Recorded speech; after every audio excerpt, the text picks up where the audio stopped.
Hello guys, and thanks for tuning in to another Jensen Media video. I know I haven't put out a video in a while, but I have been getting things together and deciding how I want to structure this channel from now on. I think I have all that under control, and I'm just going to bring you some gaming news today.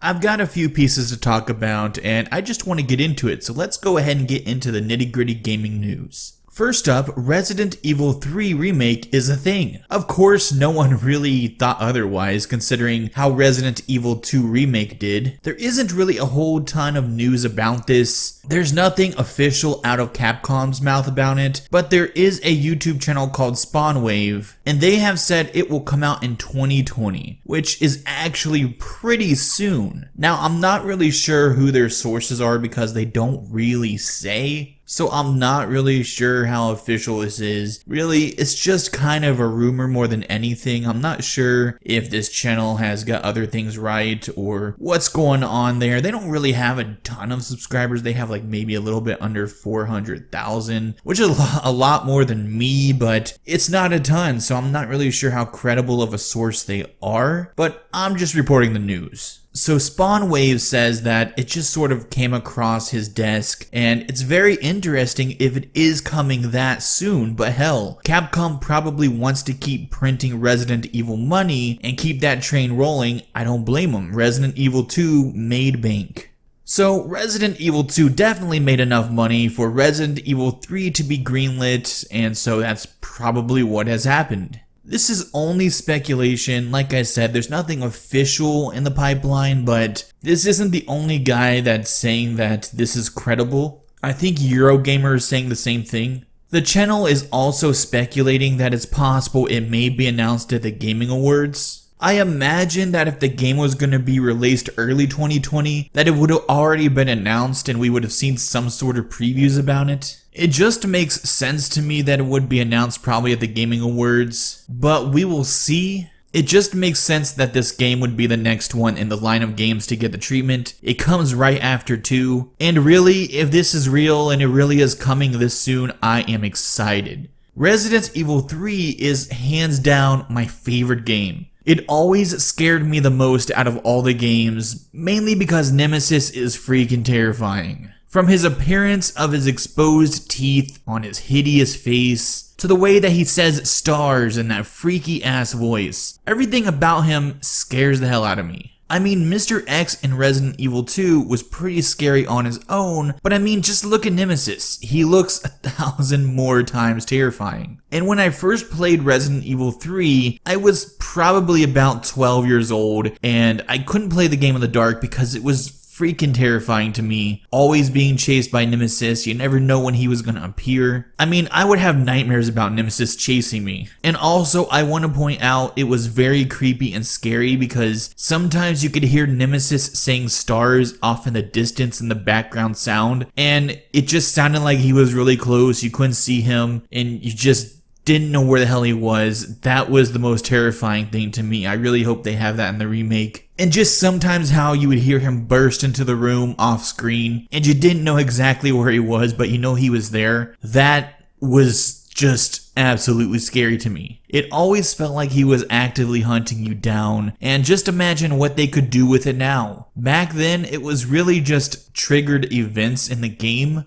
They felt random the first time playing through it, but after you played it a few times, you knew pretty much where he was going to appear. But just imagine what they could do this time. They could have an advanced system, sort of like Mr. X was in the remake, but it could be really randomized. He might not pop up in the same places every time. Could be totally different each time you play it through. Maybe he'll actually actively chase you throughout the game. It could be a more advanced and terrifying Mr. X mechanic. Maybe not always have Nemesis chasing you throughout the game because that could probably get annoying. I mean, my poor little heart can only take so much of Nemi in one setting. I really hope that they do fine-tune it and make a really delicate balance of the mechanic. Something that can be randomized when he pops up and you just have to battle him or lose him similar to how you did in the old games. and then he just sort of stays away for a while. I mean, I'm not sure how it would work exactly. If they do have him always pursuing you, maybe that'll be okay because there is a lot more space. You're not just in the police station the whole time. You kind of have the police station and the city and a few other places that pop up randomly. So I guess it could make sense. I guess he could be sometimes all the way across town looking for you. You could be in the city, maybe he's in the police station.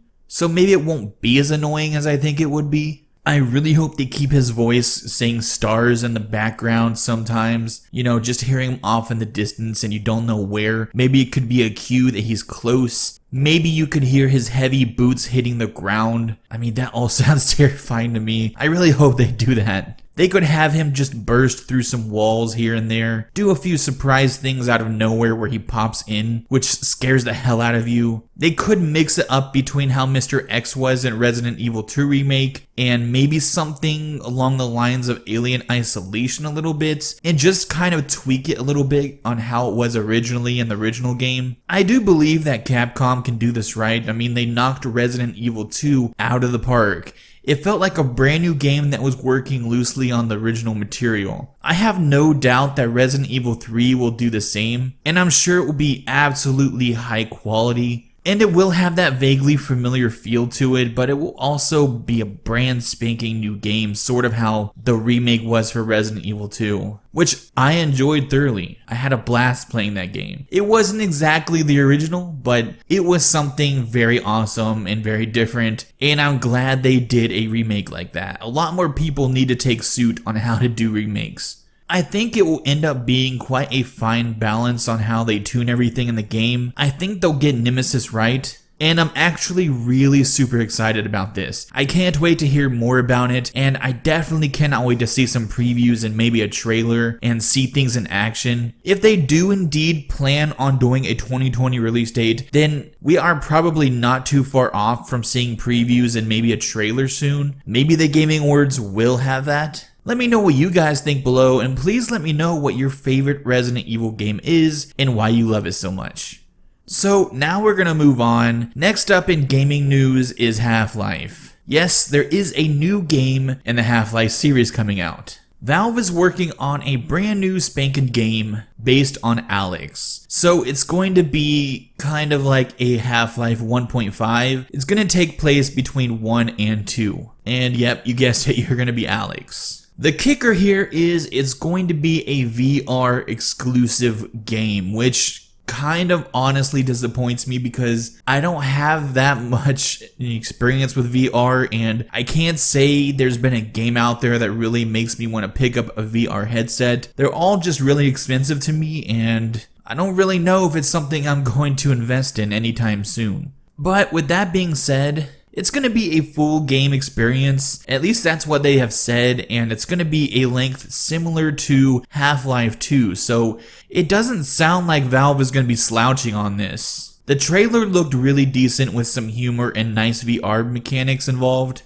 I like the way the gun motion is when reloading the gun and checking the chamber to see if there's ammo in it. It looks really fluid, and I'm really hoping that's how it's going to be, but we'll see. I don't know if this is just some placeholder and it's not going to be like that. I don't know. I mean, haven't people done that in the past? I really hope that it's going to look that fluid. That would be awesome, but we'll see. Also, it's worth noting that it will be free to people that have the Index, which is Valve's own proprietary headset. For everyone else though, it's just going to be $60 now.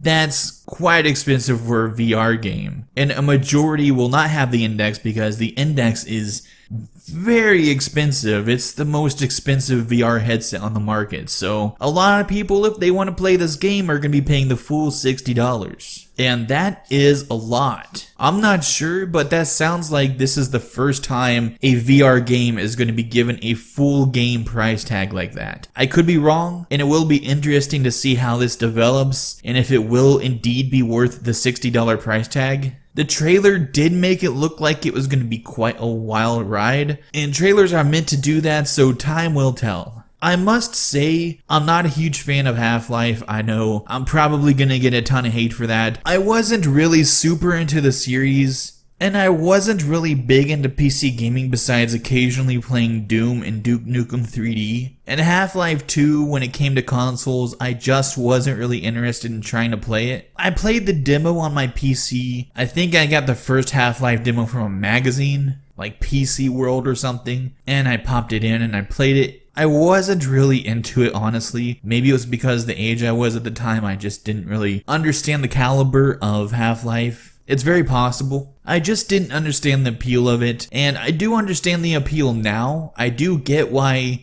people love Half-Life. It's just not really for me. This new game does look quite fun though. I could see why fans are excited. On the other hand, not everyone owns and can afford a VR headset, so maybe there are a number of fans that are just going to miss out, which is kind of disappointing. It feels a little bit like Valve is leaving out a lot of their fans and alienating some of their fans, because, there are people in the same boat that I'm in that just can't afford and don't want to invest in a VR headset. I will say this though, Valve is looking for this to be the first title in a line of Half-Life games. So that does mean this is a VR game, but they may release other Half-Life games soon. But they may release other Half-Life games that are not VR in the future. So if this one sells well enough, who knows, you may get Half-Life 3 later on down the road. The best way to do this is by showing them with your wallets that you do want Half-Life 3. Because if it sells well, we'll get something in the future. I don't know if it'll be Half-Life 3, but definitely something. It's a good sign that they do want to play around with the license. I for one would try it, but I just don't own a headset. If it ends up being a very good game, who knows, it might change my mind in the future. It may even change other people's minds. And you have to look at it from the other angle. If Valve banks on this game and it works out, other companies may look at VR and create full game experiences for it as well. We may see even more developers dipping their toe into the VR market. And that may mean more people will dip their toe into getting a VR headset. I just haven't really seen that one game that says, oh yeah, I need VR because I need to play this game. Maybe this one will change my mind. It's very interesting and I'm very interested in it. It intrigued me. It's a full-length game, supposedly, gonna be on a VR headset. I hope that they put some damn arms on Alex because she looks like Rayman to me right now with just the floating ass hands. She really needs some arms. I hope they give them to her. Next up we have Stadia. The little device that couldn't. Google's Stadia device just does not stack up. Pretty much as most people predicted, the Stadia is not doing well upon launch. Even before Stadia launched, Google was freaking out. They looked at their lineup and they decided 12 games was not enough games, so they hurried up and they added 12 more games to that list. So now we are getting 24 games at the beginning of the launch. It's doubled, but I don't think that's gonna cut it. It's still only 24 games at launch. And it only gets worse with the reports of lag and lots of latency problems across the board. I will note that some people have said they've had good experiences with it, that they did not lag at all and they've had just a good overall time. And I have seen streams where people on YouTube were playing the game and they were doing just fine with it. But I have seen a lot more people have issues with it. A lot of major lag problems and games just not looking their best overall on stream. You are not going to have the highest quality texture work, and you are certainly not going to have the highest resolution, which is going to make a world of difference for some people. I'm assuming that they are going to be working on trying to fix a lot of the lag and latency issues, but they also don't have their biggest feature on point right now. They don't have the games in 4K. And to me, that was their biggest selling point, and they are failing on it. They also do not have wireless controller support right now. In 2019, they don't have wireless controller support. That is a big bomb. They don't have a lot of their features going on right out of the gate, and some of the features are going to take years to get going. It's being said that a lot of their features are going to be a few years away. By 2023, Google will only have 46% of their games with the 4K resolution. Also, it seems controllers just wirelessly do not work right now. My question is this. Google bolsters this price tag mainly for 4K resolution, and the majority of the games are not going to be able to play in that resolution. Why not just have the service free and pay for the games, or the opposite side of the spectrum, have the service have a subscription fee and make the games free, sort of like a Game Pass situation. They're trying to have the best of both worlds with the money, and they're going to fail. They really are going to fail. Not to mention, Google's track record for devices like this are not great.